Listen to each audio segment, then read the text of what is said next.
இன்னைக்கு சூப்பரான ஒரு சால்னா ரெசிபி பண்ண போகிறேன். இது சப்பாத்தி பரோட்டா கூட சாப்பிட ரொம்ப நல்லா இருக்கும். இந்த சுவையான சால்னா எப்படி செய்கிறதுன்னு இந்த வீடியோவில் பார்க்கலாம். ஃபர்ஸ்ட் ஒரு கடாயில் கொஞ்சமாக எண்ணெய் ஊற்றலாம். எண்ணெய் சூடானதும் இதில் ஒரு சின்ன பீஸ் பட்டை, 2 ஏலக்காய், 2 கிராம்பு, 1/2 டீஸ்பூன் சோம்பு, சின்னதாக கட் பண்ண 2 பச்சை மிளகாய், 1 டீஸ்பூன் இஞ்சி பூண்டு பேஸ்ட், கொஞ்சம் கருவேப்பிலையே சேர்த்து லைட்டாக கொஞ்சம் வதக்கலாம். 2 நிமிஷம் இது வதக்கினதுக்கு அப்புறம் இதில் சின்னதாக கட் பண்ண 2 பெரிய வெங்காயம் சேர்த்து வதக்கலாம். நம்ம சேனலில் இதுக்கு முன்னாடி பண்ண வெஜ் ரெசிபி குக்கு கோமாளியோட ரெசிபிஸ் எல்லாம் நீங்கள் இன்னும் பார்க்கலன்னா அதோட லிங்க் டிஸ்கிரிப்ஷனில் இருக்குது. மறக்காமல் அந்த ரெசிபிஸும் போய் பாருங்கள்.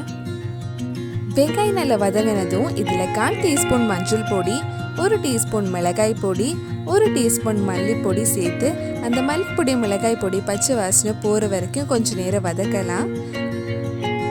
மிளகாய் பொடி உங்கள் காரத்துக்கு ஏற்ப போட்டுக்கோங்க. பச்சை வாசனைலாம் போனதுக்கப்புறம் இதில் சின்னதாக கட் பண்ண 2 தக்காளியும் சேர்த்து வதக்கலாம். இது கூட தேவையான அளவு உப்பும் ஆட் பண்ணிக்கோங்க.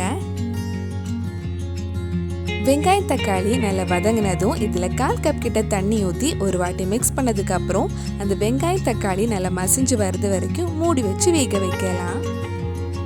இது கொஞ்ச நேரம் வேகட்டும். அதுக்குள்ளே இன்னொரு மிக்ஸி ஜாரில் 1/2 கப் துருவின தேங்காய் எடுத்திருக்கேன்.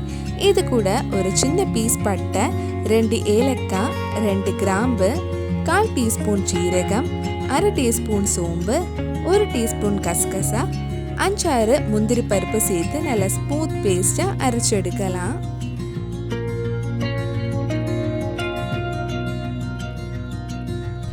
வெங்காயம் தக்காளி இந்த மாதிரி நல்லா வெந்ததும் நம்ம அரைச்சி வச்சிருந்த தேங்காய் இதில் ஆட் பண்ணலாம்.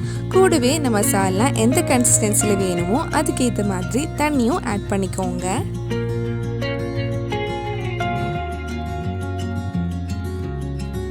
இதெல்லாம் நல்லா மிக்ஸ் பண்ணிட்டு அந்த எண்ணெய் பிரிஞ்சு வர்றது வரைக்கும் ஒரு 10 நிமிஷம் இது கொதிக்க வச்சா நம்ம சுவையான சால்னா ரெடி ஆகிடும். ஒரு 10 நிமிஷம் கிட்ட மூடி வச்சிருந்தேன். இது ஓப்பன் பண்ணும்போதே வாசனை சூப்பராக இருக்கு. எண்ணெய் மேலே நல்லா பிரிஞ்சு வந்திருக்கு. கடைசியாக இதில் கொஞ்சம் மல்லியலை போட்டதும் ஆஃப் பண்ணிடலாம். அவ்வளவுதான், நம்ம சுவையான சால்னா ரெடி ஆயிடுச்சு. பரோட்டா கூட சாப்பிட ரொம்ப நல்லா இருக்கும். கண்டிப்பாக நீங்களும் இந்த ரெசிபி உங்கள் வீட்டில் செஞ்சு பாருங்கள். பிடிச்சிருந்தா இந்த வீடியோவை லைக் பண்ணுங்கள், உங்கள் ஃப்ரெண்ட்ஸ் அண்ட் ஃபேமிலிக்கு ஷேர் பண்ணுங்கள். வேறு நல்லா குக்கு கோமாளி ரெசிபி நம்ம சேனலில் ட்ரை பண்ணலான்னு கீழே காமெண்ட் பாக்ஸில் சொல்லுங்கள்.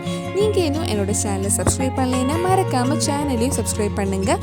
கூடவே அந்த பெல் ஐக்கனை ப்ரெஸ் பண்ணால் நான் புது வீடியோ போட்ட உடனே உங்கள் ஃபோனுக்கு நோட்டிஃபிகேஷன் வந்துடும்.